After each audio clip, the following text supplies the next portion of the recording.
नमस्कार। मैं डॉक्टर अनीता कावड़िया, सहचार्य इतिहास, राजकीय मीरा कन्या महाविद्यालय। आज हम तृतीय वर्ष इतिहास इसका फर्स्ट पेपर राजस्थान के इतिहास की रूपरेखा, इसमें हम यूनिट फर्स्ट के अंतर्गत मारवाड़ में राठौड़ शक्ति का उदय इस विषय पर आज अध्ययन करेंगे और चर्चा करेंगे। मारवाड़ में राठौड़ शक्ति का उद्भव कब हुआ और इस राठौड़ शक्ति के उद्भव में किन किन शासकों का योगदान रहा है।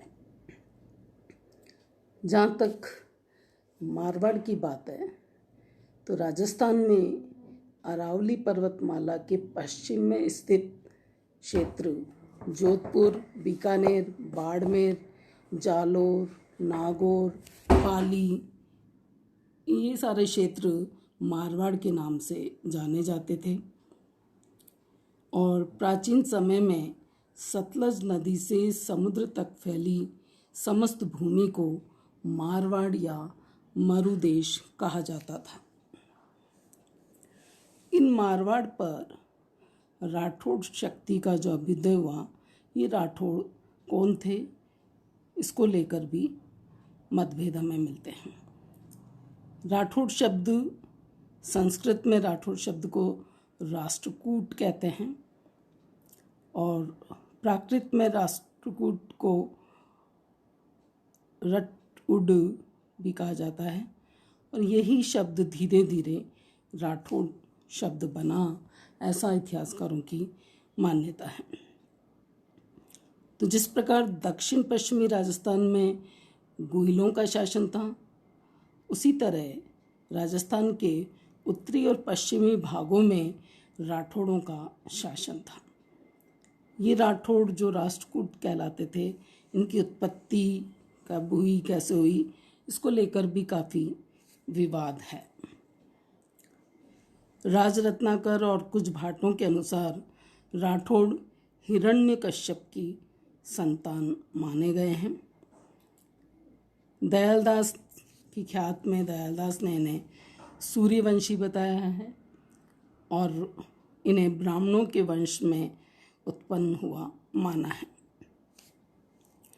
जबकि कर्नल जेम्स टॉड ने राठौड़ों की वंशावली के आधार पर इन्हें सूर्यवंशी माना है। मोहनत नैन्सी के अनुसार भी ऐसा माना जाता है कि ये मोहम्मद गौरी ने जब 1192 ईस्वी में तराइन के द्वितीय युद्ध में पृथ्वीराज चौहान को हरा दिया था, तो उसके बाद 1194 ईस्वी में चंदावर के युद्ध में कन्नौज के शासक जयचंद गढ़वाल को भी पराजित कर दिया था, उसके साम्राज्य को नष्ट कर दिया था। कुछ वर्षों के बाद जयचंद्र का जो पौत्र था सिहा, उसी ने ही 13वीं शताब्दी में मारवाड़ में राठौड़ वंश की स्थापना की थी।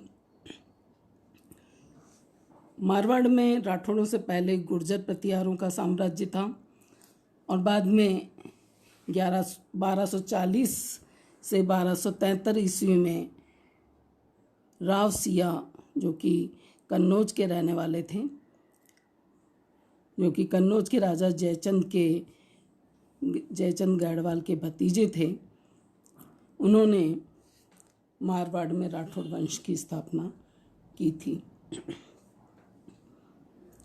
मारवाड़ में राठौड़ वंश का ये मूल पुरुष या संस्थापक या आदि पुरुष भी इनको कहा जाता है और इनके बाद आसनाथ वो इनके उत्तराधिकारी बने थे। उसके बाद इस वंश में, राठौड़ वंश में रायपाल, वीरमदेव, मल्लीनाथ, ये राठौड़ वंश के संस्थापक, राठौड़ वंश के शासक भी हुए थे। इसी वंश में आगे चलकर वीरमदेव का जो दूसरा पुत्र था राव चूंडा, वो मारवाड़ का शासक बना था। जब शासक बना था तो बहुत ही छोटी आयु का था और काफ़ी संघर्ष इसको करना पड़ा था। राव चूड़ा ने अपनी मृत्यु से पहले राठौड़ों को तो और मारवाड़ को तो सुदृढ़ बनाया ही था, लेकिन अपनी मृत्यु से पहले इन्होंने अपनी एक रानी के प्रभाव में आकर उसको प्रसन्न करने के लिए उन्होंने अपने बड़े पुत्र की बजाय कान्हा को, जो छोटा पुत्र था, उसको उत्तराधिकारी बना दिया था और उनका जो बड़ा पुत्र था रणमल, उसे उस उत्तराधिकार से वंचित कर दिया था। तो ये जो रावचुंडा का बड़ा पुत्र था राव रणमल, ये फिर नाराज होकर सोजत जाकर रहने लगा और वहाँ से असंतुष्ट होकर मेवाड़ के महाराणा लाखा के पास जाकर रहने लगा था। राव रणमल, जिनका समय हमें मिलता है 1427 से 1438 ईस्वी, जो कि रावचुंडा का ज्येष्ठ पुत्र था और कान्हा के पक्ष में जब चुंडा ने अपना राज्य का उत्तराधिकारी उसे बना दिया था, तो रणमल नाराज होकर महाराणा लाखा की सेवा में आ गया था। महाराणा लाखा उसकी सेवाओं से धीरे धीरे प्रसन्न हुए और उन्होंने उसे घणला नामक एक जागीर दे दी थी। मेवाड़ रियासत में रहते हुए रणमल ने अपनी बहन हंसाबाई का विवाह भी लक्ष्य सिंह के पुत्र राव चूंडा से करने के लिए सोचा। ये बात आगे हंसी मजाक में बढ़ी और फिर राव चूंडा ने शादी करने से मना कर दिया। तब रणमल ने शादी की शर्त ये रखी कि मेरी बहन के साथ यदि हंसाबाई का विवाह राणा लाखा के साथ होता है तो मेरी बहन के होने वाले पुत्र को उसका राणा का उत्तराधिकारी बनाया जाए, तो मैं अपनी बहन की शादी राणा लाखा के साथ कर दूंगा। चूंडा के नहीं मानने पर ये बात उन्होंने सशर्त रखी। महाराणा लाखा ने इस शर्त को स्वीकार कर लिया और फिर रणमल ने अपनी बहन हंसाबाई की शादी महाराणा लाखा से कर दी थी। महाराणा लाखा और हंसाबाई के एक पुत्र पैदा हुआ था जो कि मोकल नाम से इतिहास में जाना जाता है और महाराणा लाखा की मृत्यु के बाद 1421 ईस्वी में मोकल मेवाड़ का महाराणा बना था। रणमल ने 1426 ईस्वी में मेवाड़ की सैनिक सहायता की थी और मेवाड़ से सैनिक सहायता ली थी और उससे इन्होंने मंडोर पर अधिकार कर लिया था। इधर हंसाबाई ने अपने भाई रणमल को मोकल का संरक्षक और मेवाड़ के कार्य करने के लिए मारवाड़ से बुला लिया था। रणमल ने भी शीघ्र ही मेवाड़ में ऊंचे पदों पर राठौड़ों की नियुक्ति कर दी और इस कारण धीरे धीरे यहाँ पर जो सिसोदिया सरदार थे वो रणमल से नाराज हो गए और रणमल मारवाड़ का जो उसका प्रभाव बढ़ रहा था, तो मारवाड़ का ही स्वामी नहीं उस समय तक रहा था बल्कि वो मेवाड़ का भी सर्वे सर्वा बन गया था। तो सिसोदिया सरदारों को रणमल सत्ता से वंचित कर उन्हें जो अपमानित कर रहा था, तो एक दिन रणमल आवेश में आकर मेवाड़ सरदार राघव देव, जो कि बड़ा योग्य व्यक्ति था, उसकी हत्या करवा देता है और इससे फिर राठौड़ और सिसोदिया में वैमनस्य शुरू हो जाता है। सिसोदिया सरदारों ने चूंडा, जो कि नाराज होकर और या हंसाबाई के षड्यंत्रों की वजह से मालवा चला गया था, उसको वापस बुलाया जाता है और फिर मेवाड़ी सरदारों ने अंततः षड्यंत्र रचकर जो उसकी प्रेयसी थी भारमली, उसके द्वारा उसको जहर दिलवाकर 1438 ईस्वी में रणमल की हत्या करवा दी थी। जब रणमल की जिस समय हत्या हो रही थी तो ऐसा कहा जाता है कि रणमल के पुत्र राव जोधा उस समय मेवाड़ में ही थे और जब उन्हें पता लगा कि उनकी हत्या हो गई है तो किसी तरह से वो मेवाड़ से जोधा अपनी जान बचाकर मारवाड़ की तरफ भागा। और यद्यपि कुंभा की सेना ने उस समय उसका पीछा करा था, लेकिन वो किसी तरह से बचकर निकल गया था। वैमनस्य इनके बीच में रहा, लेकिन आगे चलकर राव जोधा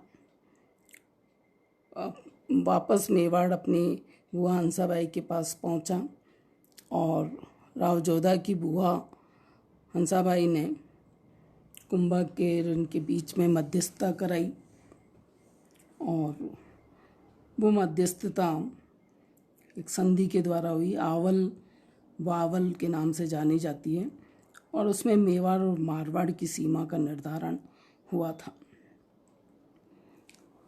अंततः इनके बीच में पुनः अनुकूल वातावरण बना और इसके बाद 6 वर्षों तक राव जोधा ने अपनी शक्ति को संगठित किया। 1449 ईस्वी में उन्होंने जोधपुर नामक नगर बसाकर यहाँ पर एक जो दुर्ग था वो बनवाया था, जो कि चिड़िया टूक नामक पहाड़ी पर बनाया गया था। और ऐसा कहा जाता है कि इस दुर्ग के बनते ही राव जोधा ने अपनी राजधानी मंडोर की जगह नई राजधानी जोधपुर को बनाया था। डॉक्टर ओझा के अनुसार भी राव जोधा मारवाड़ का प्रथम प्रतापी शासक माना जाता है और राव जोधा को मारवाड़ रियासत में सामंत प्रथा का वास्तविक संस्थापक भी माना जाता है।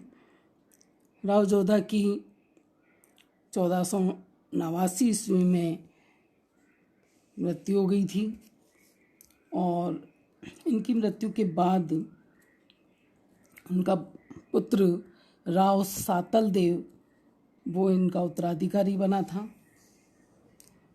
और उसके बाद सातल देव का ही भाई राव सूजा, जो कि राव जोधा का ही पुत्र था, वो मारवाड़ का शासक बना।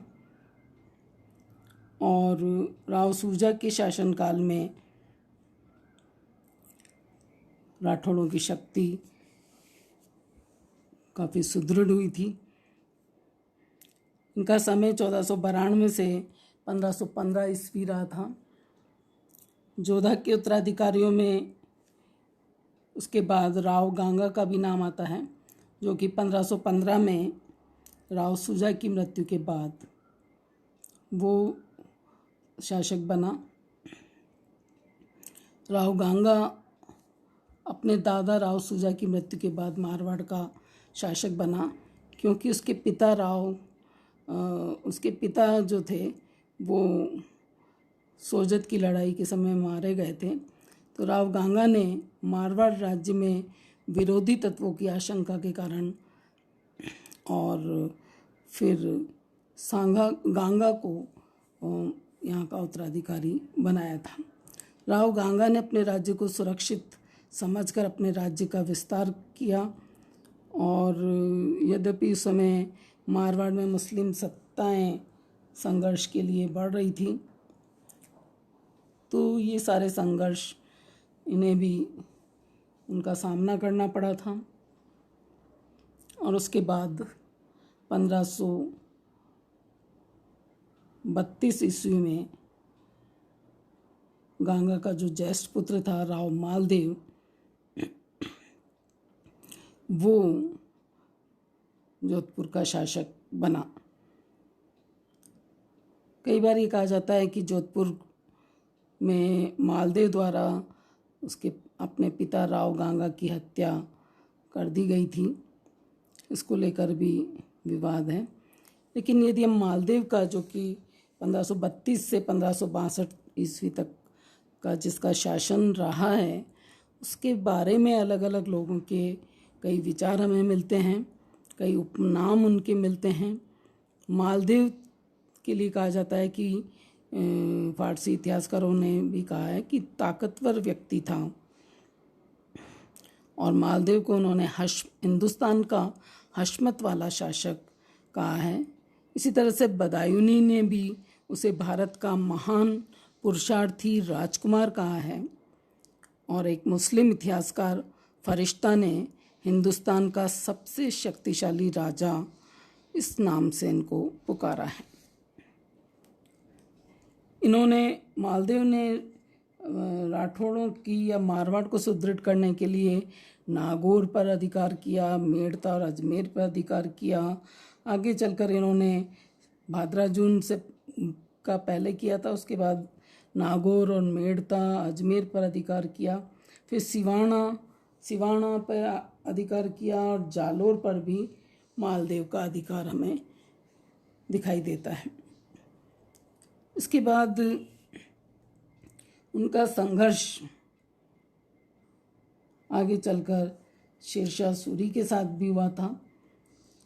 और शेरशाह सूरी का साथ जो संघर्ष हुआ था वो सुमेल के युद्ध के नाम से जाना जाता है। इस युद्ध में शेरशाह सूरी ने भी कहा था कि मैं राठौड़ों की शौर्य और वीरता देखकर बहुत प्रभावित हुआ हूँ।